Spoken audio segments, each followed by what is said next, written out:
Hello and welcome. Today we're going to go ahead and take a look at the Hope Corvette. So this is the next in my Corvette series. And if you're not familiar, Corvettes are basically just small local patrol boats. They don't have a lot of range. They tend to be on the smaller and cheaper side. Um, and they are basically existing to go ahead and defend local bases or outposts or operate in support of larger ships. They aren't really designed to go for more than about, a week or so without resupply. Uh, and they are just focused on being small and being there. In game, these are more just Class A combat ships. You're going to go ahead and you'll have a hab or more than one that will give you a bed, your cockpit, and then whatever weapons you can slap on. Most of them are Class A ships, though, there is an exception, of course, because everybody loves the Class C ship that pretends that it's a lot smaller than it really is. And yeah, so let's go ahead and take a look at the Hope Corvette. So this is built entirely using Hope Tech parts from here on Polvo, and you can just pop on over and build it. Now in its current configuration, it is designed so that way you would need the flip glitch enabled. However, there's a very simple change that you can make to not need that. Now you can see that the entrance right here is entering into the Hope Tech armory. It's dead ahead. Here's our docker. We've got some windows looking out the side. Our weapons rack, and then a nice little break just in case. On this side of the ship, you come on in, and you can see we've got the Hope Tech all-in-one. So we've got 4 beds, bathroom, and our galley, as well as a fridge. Coming on over to the other side of the ship, we have the Hope Tech Captain's Quarters. Yes, because you really need this navigation console when you don't want to climb a ladder. Speaking of which, the ladder! Going straight on up into the Hope Tech cockpit.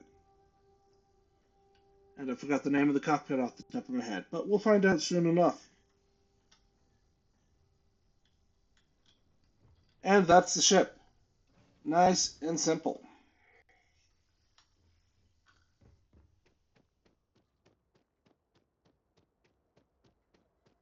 So now let's run on over here. What can I do for you? Sure, how about it? And see how this ship is built. Step 1. Get my colors in my palette.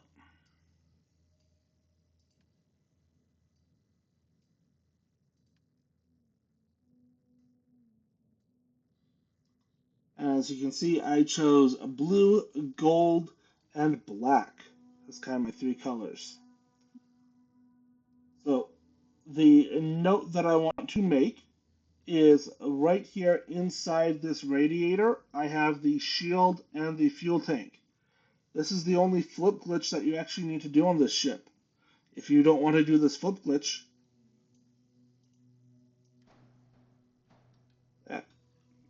no, no, don't. Okay. We can just put it right there. Nice and simple. Anyways, let's delete it and rebuild it. So I've got my Hope 4 landing bay right up top. I'm going to go ahead and grab my armory. I'm going to grab my all-in-one berth. Then I'm going to go ahead and grab my captain's quarters, and I have to pull that back one. Right up front, I'm going to go ahead and grab my docker. Alright, Now, here is the first point that you need to make a decision. The cockpit that I used is the Overseer 400 bridge. Note that all of the Overseer bridges do require Starship design. If you don't want to go ahead and do that, we will need to come on over here and grab, say, the Armstrong or the Commander 500. I'm going to go ahead and grab the Armstrong. I'm going to put it there because we need the back entry here. And what I would then do is grab the companionway A. So now with this configuration, we would then go up and then forward into the cockpit. All right. Next up, right back here, I went ahead and grabbed the Hope Tech radiator. Over here, it looks a little funny, so we're going to pull it up one. Now, Hope Tech does not include any verticality. So there's no just like, I'm going to fill this space with a component. However, we could go ahead and put in a Hope Tech riser or the mid cap. I'm going to use the riser. And then underneath this, we are going to go ahead and grab our landing gear. So I have a Hope 5 landing gear, which is located directly under that. And then I have the Hope 6 landing gear 4 on the front side of the Hope 4 landing bay. Just like so. So that's our landing gear situation taken care of. What's next? Let's go ahead, come back on over to the structural tab because it's mildly annoying me. We're going to grab the Hope Tech pipes, aft, and just stick that on right there. Actually, that's the only thing I could put on. Instead of that, let's go ahead and do the Hope Tech pipes mid. There we go. Pipes. And that is connecting to that, so we still have this connection here. And you can fiddle with that some if you'd like. All right, next up, on the underside of this ship, right up front is where we're going to go ahead and put our reactor. Now, sadly for us, even if I click off to the side, we do not have access to the Spheromac reactors here at Hopetown. We've got the Stellarators, the Toroidals, and the Tokamaks. So this means that we are maxing out, so 26 power here, 29 power here, 29 power here, 28 there. So since we are maxing out at 29 power, I'm just going to go ahead and stick this Tokamak X300 on. If you were to do one thing to kind of spice things up, or get one thing that's not from Hopetown for this ship, I would swap this out with this Spheromac, which will then do the side connection right here. And then once you've done that, that's going to get you 4 extra reactor power. Now for this ship, I'm just kind of building it as if you don't have Starship design. So for that, I'm going to grab the 134mm toroidal. Now on the other side, underneath, we're going to go ahead and grab our grav drive. I was able to get away with the R2000 Alpha grav drive. This is only 20 grav jump thrust, and it was still enough to get us the 27 light year jump range that I'm aiming for. Next up, behind these, I'm going to go ahead and put my engines. So on the base ship, I have two White Dwarf 3015s. On this one, well, I guess we're going Ammon 3s.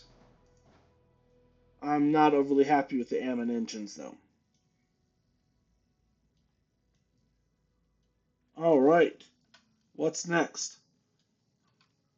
Right over here on the top, I have the structural components.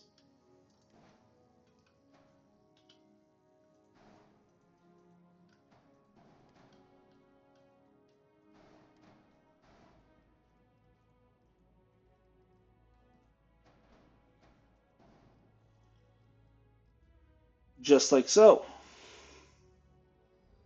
Next, I did go ahead and toss on some cargo, the pair of Caravelle V102 cargos right here and right here.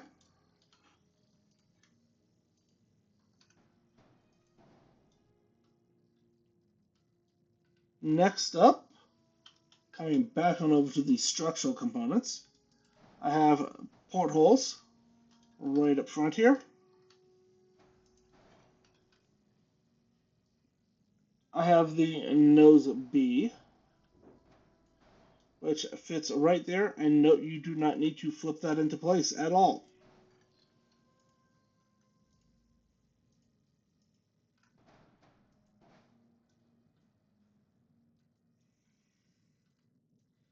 Then on the back, I have some more nose Bs.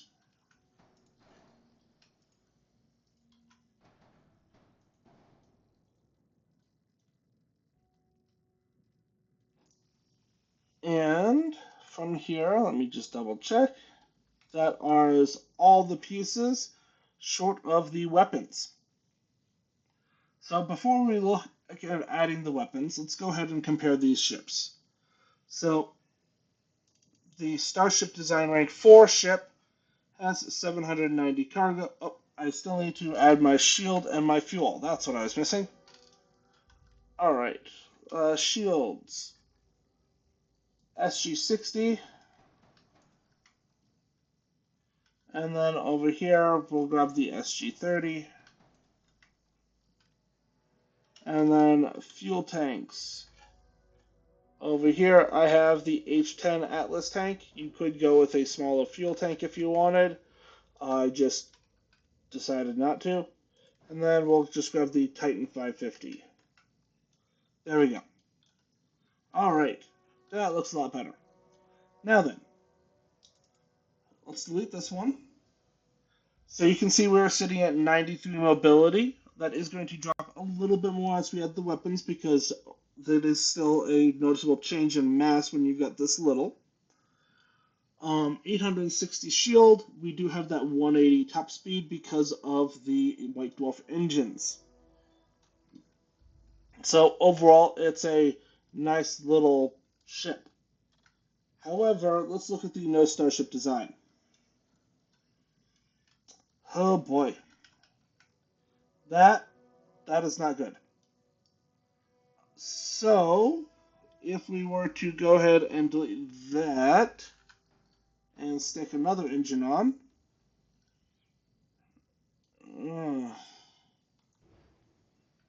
not getting happier.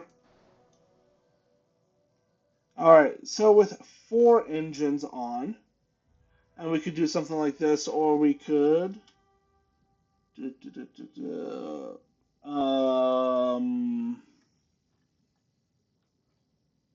stick White Dwarf 1020s on the outside. Maybe that would be better.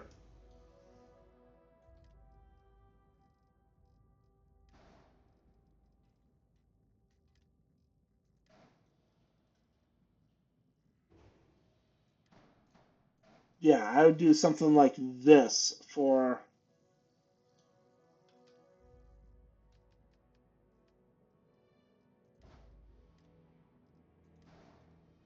Yeah. So here's what I would end up doing. That, or, you can get rid of the cargo if you don't have Starship Design. Note, I am using 2 more reactor power for adding this Ammon 3 engine on the back. and of course I have less because I have a weaker reactor. But if you like the Hope Tech design and you want to go ahead and run this without Starship design, this is what I would end up doing.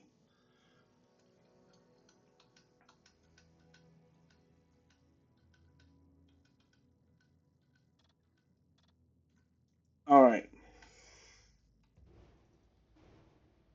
but let's look at this ship. So the last thing I need to do is add my weapons.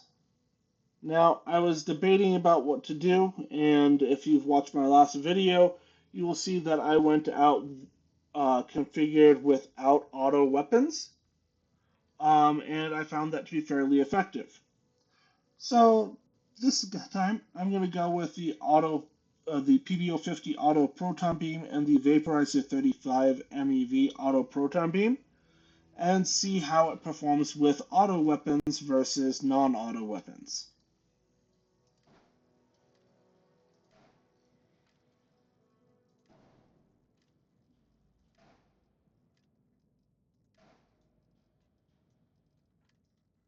And I need to assign my weapons, just like so. And you can see I've got 29 reactor, 39 equip power. If I go ahead and, what's it called? Have the anitronic fusion, I'm going to be maxed out. I'm going to be 5 power short. Before I do this, let me paint my ship. It's almost like I put those colors in the palette for a reason. Alright, there we go.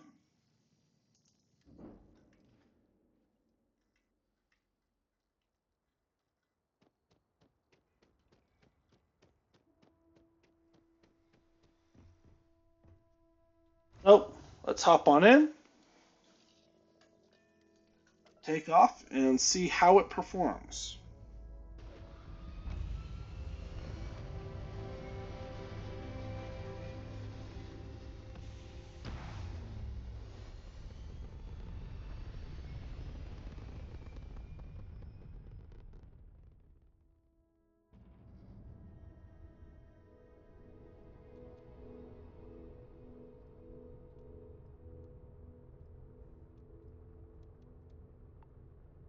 Alright, so let's lower our engine power. And come on out to Serpentis.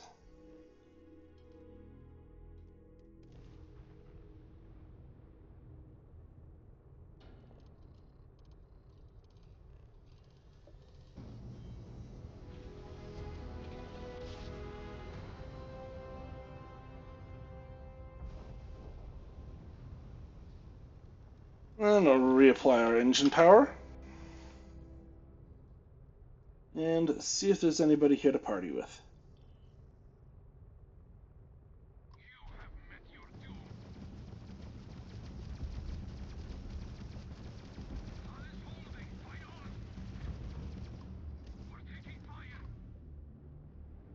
One noticeable difference for this ship versus the Daimos Corvette is we run out of that ammo and then we have to wait. So we can't just press the button and finish off our opponent.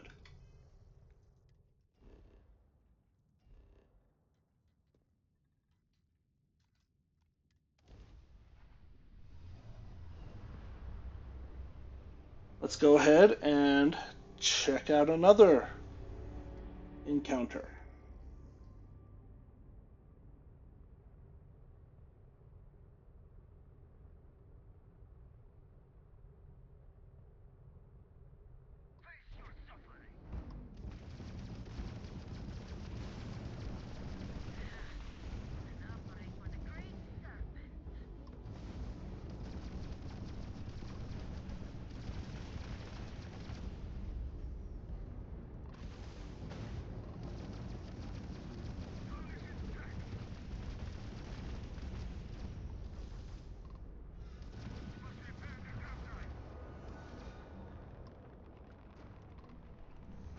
Whee!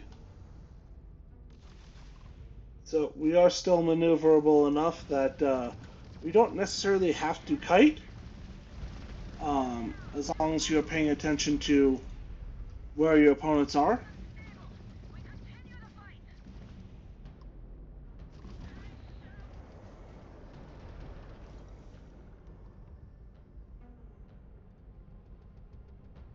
That's 2 down. Honk. Alright, let's go check out this hostile activity and see how we perform by it.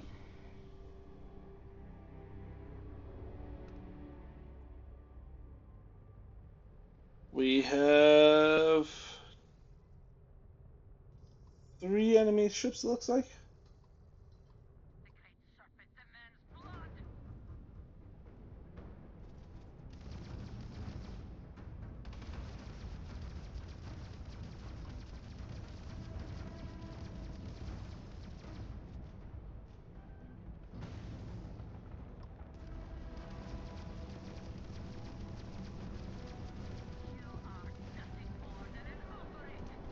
Whee!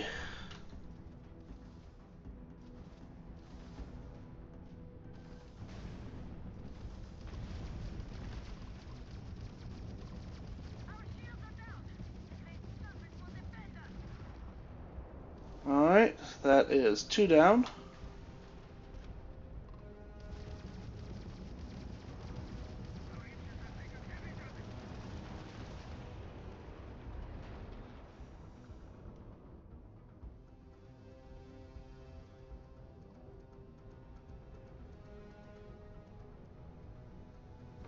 So, I do kind of like running the these little ships with the non-auto weapons a little bit more, just because I don't need to worry about what happens when I run out of ammo. But it's not making a particularly huge difference in how fast I blow up my opponents. So it really comes down to personal preference there. We're also finding that we are able to move fast enough that we can fairly easily avoid the firing arcs of even multiple ships.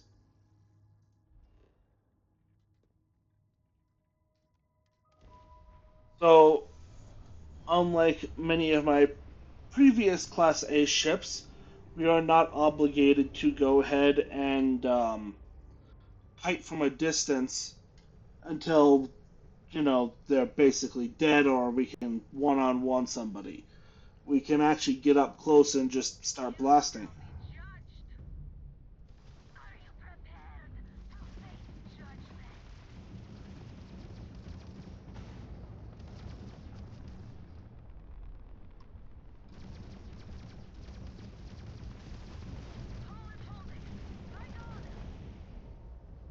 Alright. Whee.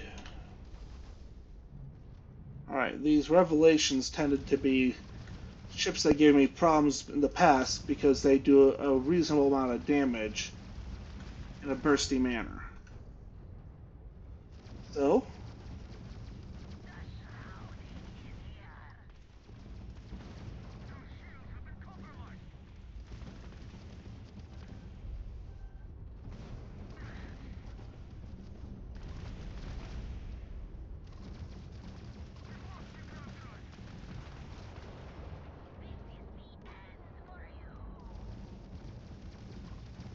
alright.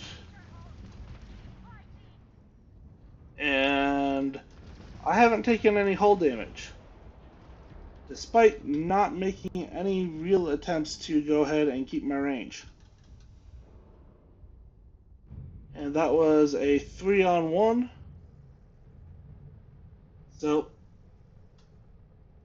I do, however, think that much of the lack of damage that I've been taking and the high maneuverability is due to these White Dwarf 3015s, because that higher top speed is translating into making it harder for the opposing ships to go ahead and lock onto me.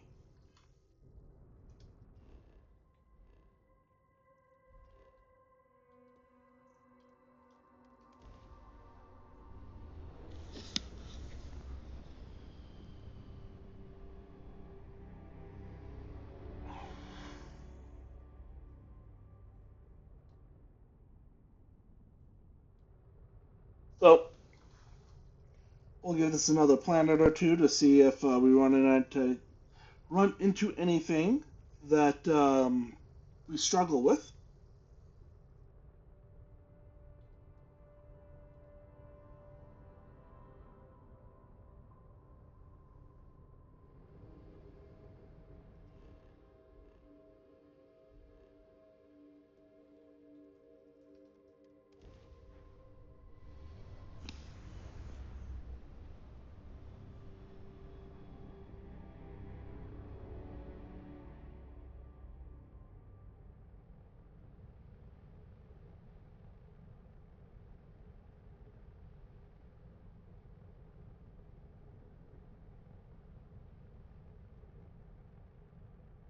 And is anybody going to show up?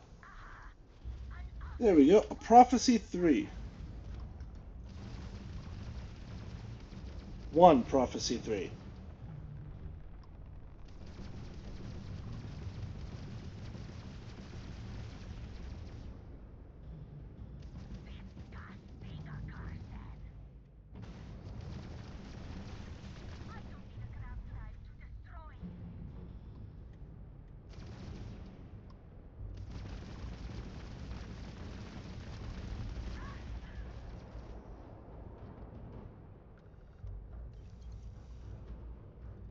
Alright.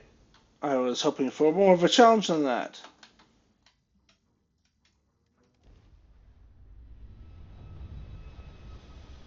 However, if I'm discovering one thing, it's taking these little Corvettes out is the ideal way to stock up on ship parts.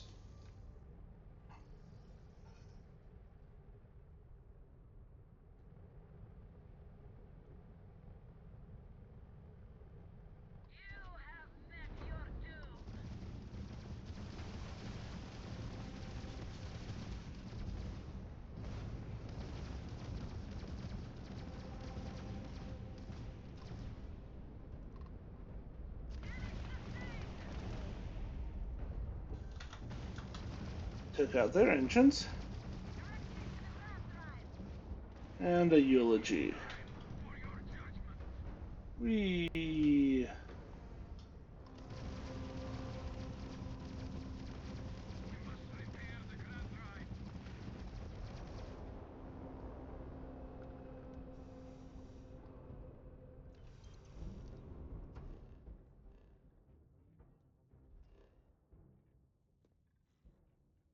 Okay, let's do this one.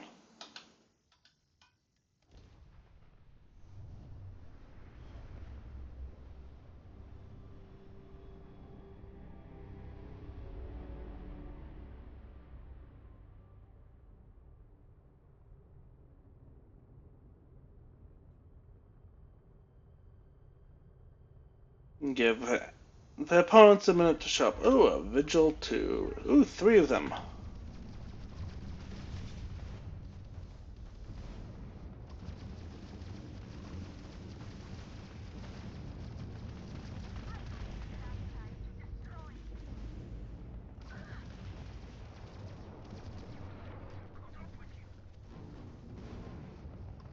Have they now?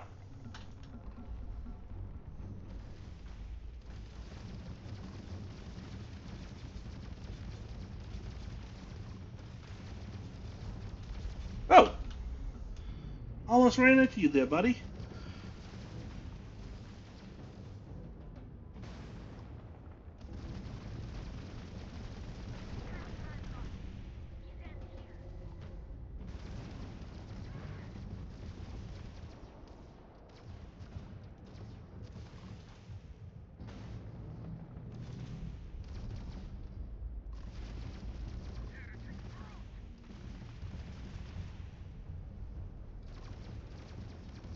Alright.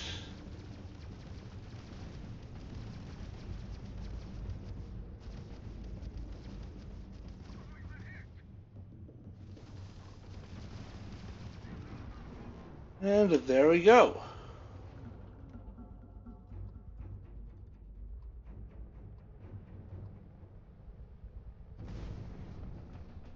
Alright, so if you've watched all the way to the end, thank you very much for watching. Don't forget to like, comment, subscribe, do all those YouTube things. And I will see you next time.